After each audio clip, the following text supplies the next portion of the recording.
Sentilan untuk William Barros. Yang mendapatkan peluang, William Barros banyak sekali peluang dari pemain ini. Saya gak paham kenapa dia sulit mencetak gol. Bergwijn luar biasa permainannya, pantang menyerah pemain ini, habis-habisan dia bermain. Dan dari Arema FC ada Joel Vinicius, mantan pemain dari Borneo FC yang sebelumnya mencetak gol di GBLA. Ada Gabi banyak berlari saja, gak ada yang berbahaya dari dia. Arkan Fikri, Gustavo França juga sebetulnya gak banyak berkutik, tapi ikut bertahan. Ada Matheus Blade, ada Betinho bertahannya cukup baik. Ada Hansa Muyama, mantan pemain Persija ya, sama seperti França yang sekarang berada di Arema FC. Ada Rio Fahmi jatuh bangun, dan saya pikir tidak mudah ya bagi para pemain Persib melewati Rio Fahmi. Dia bermain cukup baik di pertandingan malam hari ini.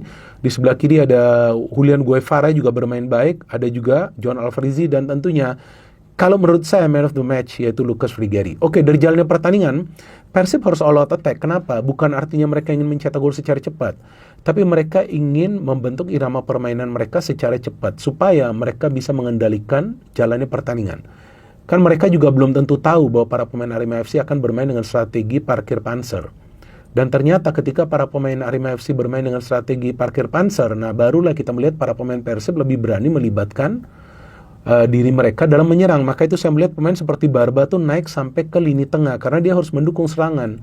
Dia harus coba untuk memberikan umpan-umpan ke dalam kotak penalti pertahanan Arema FC, meskipun tidak banyak yang bisa dia lakukan. Eleanor Rinders juga adalah pemain yang sangat ofensif bersama Putros. Jadi artinya ada Maklock yang lebih dekat ke pertahanan. Maka itu beberapa kali itu Maklock juga bisa turun ke pertahanan untuk mengcover area yang terbuka. Tapi saya melihat para pemain Persib untuk bisa menciptakan peluang itu justru tidak kesulitan. Artinya walaupun back dari Arema FC ini disiplin dalam arti kata yang tadi saya katakan di awal, bahwa mereka tidak banyak melakukan pelanggaran di dekat area kotak penalti, apalagi di dalam kotak penalti mereka kelihatan nggak mau melakukan kontak apapun di sana.